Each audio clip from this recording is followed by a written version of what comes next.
Today we have junior forward Nich Jobin and sophomore guard Steve Simonds after a 73-72 win over Becker College in a game that was tightly contested throughout. I don't think either team had a lead of more than 5 points. These guys kind of talk about the pace of play in a tight game. Yeah, it was a pretty quick pace of play. They don't have a big man, and that's why Nich was really beneficial. But like you said, the pace of play was fast. They have some guards. They were really looking to shoot. We were getting up and down. Yeah, coming in, we knew that they were a team that liked to throw up the threes, you know what I mean? Get up a lot of shots and just get out and run, so. Yeah, did you guys, speaking of the three-pointer, and there was a huge discrepancy in the Hawks' three-point shooting efforts between the first half and the second half. 9 for 19 in the first half, just 3 of 15 in the second half. Talk about, was that a halftime adjustment? Yes, big time. It was one of the key points. We had to come out 0, I don't know his name, and a couple of the other guards. We're really shooting the ball well, and all practice this week we've talked about closeouts and getting there in the catch, and we weren't doing the first half, so I think we did a good job adjusting the second half. Definitely. We communicated more on screens, you know what I mean? We made the adjustments we had to make. All right, Steve, later in the game, it was pretty close right to the end. You made, I don't know exactly how many free throws you made, but, quite a few clutch free throws at the end of the game. Talk about what's going through your mind. You're tie game, you're down by 2. Talk about what's going through your mind to make those shots. Confidence, we went and they kept trying to ice me. They called a few timeouts, and coach is sitting there going, after he makes these 2, we're in this. After he makes 2, we're in this. So you're feeling confident. And then when you step to the line, I'm almost thinking to myself, I'm in the gym alone. I know that sounds cliche, but that's really what I'm thinking. Because you don't want to think about, oh, this is the crowd, oh, the game's close. That's how you psych yourself out. I'm just thinking, I do this every day in the gym by myself, so this one's going in just like all the rest. I think it was 6 for 6 in the final minute. Yep. Yeah, so that definitely iced the game. Now, it was a 4-point lead, and then one of their guys made a 3-pointer. I believe it was Mike Russell, number 1. Almost a half-court heave, banked in a 3-pointer with 0.2 seconds left on the clock. What was going through your guys' mind when that happened?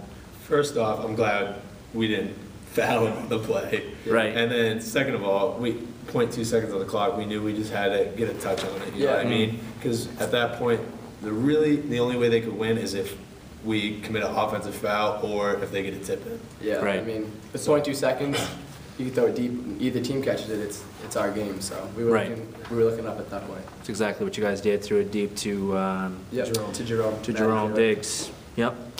So pretty big win for you guys. This is a team that won an NCAA tournament game last year. Fairly similar roster to what they had last season. What does a non-conference win like this do for you guys going forward? It prepares us to go into those tougher conference teams that we're going to be facing second semester. You know what I mean? Becker, NCAA team, WPI, NCAA team. So to prepare against these teams who we normally don't see and get some different looks helps us a lot. Yeah, and especially starting out with a win right now off Christmas break. We're just coming back. We're all been home with their families. It's a big win. They're a good team.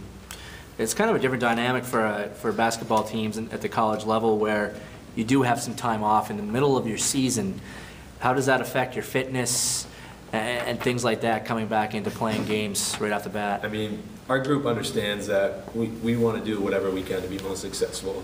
So, I mean, every year we all go home, all the guys know, all right, this is a time where we can get better where other teams might get worse, you know what I mean? So I think most of the guys really do take advantage of the time and get in the gym and do things that we couldn't really do, like maybe condition more, hit the weight room harder over the little stretch of break that we get. Because when you get in season, you're so in stride between practices and games. It's kind of hard sometimes to really lift or condition yourself. So this is a time to take advantage of that. And like Coach says, this is your season. It can sound silly, but all you work for the first half of the season is dedicated around the 3 weeks of what you do on your own time. So I mean, Nich called me up a couple of times, and I think, like he said, we do a really good job as a team staying in shape. Showed today, your depth showed in a game where it was back and forth, just constant play, and a pretty quick game on the watch. But Nich, you're in the midst of a really fine season here as a junior. You've come through, you've had some big numbers, leading the team in scoring, double-double today with 18 points, 10 boards, efficient shooting effort, 8 for 9 from the floor. Is there something that kind of clicked with you this year, or is it just the ball's coming your way a little more? I mean, it's just a maturity thing, you know what I mean? I think an extra year, you know what I mean, and gaining continuity with my classmates, Julio, and these sophomores helps so much, you know what I mean? And Coach said it earlier on in the year, it also helps that we're one of the tightest groups I think I've had. So Yeah, we've heard that a few times in these interviews. Yeah. Yeah, we're all on the same page. Stevie, first-year starter. Last year, your minutes grew as the year went along. I don't know if anybody expected to see this kind of across-the-board contribution from you, not knowing what kind of player you were. Double-double today, 10 points, 10 boards, 6 assists, 2 steals. Really, you know, a key factor in today's victory. Kind of talk about your own personal growth as a player here at St. Joe's. I'm honestly just like a fill player. Each night I come out and do what we need, because some nights Maddie's going to put up big numbers, some nights Nick's going to put up big numbers, but every day I need to come out, I got to be solid with the ball, get my assists, get my rebounds, and if it's a night that they call me to score, then I'm going to do that, you know. All right, awesome. Well, WPI coming up here in about 4 or 5 days on January 2nd. Wednesday. Another key out-of-conference opponent. Guys, what do you look for from WPI? Again, last year I wasn't able to travel with the team, but I remember watching film. They're a very good team. They're in a strong conference. They're good every single year. So this is going to be a real test for us, and we need to prepare. We have some days here where we can rest, but then again work hard and you know get ready for the game. So I mean, I expect them to be very good, but right. You know, yeah, big test. And get ready for it. All right, good. Well, guys, thanks for your time. Congrats on the win. Good luck Wednesday. Thanks. Thank you.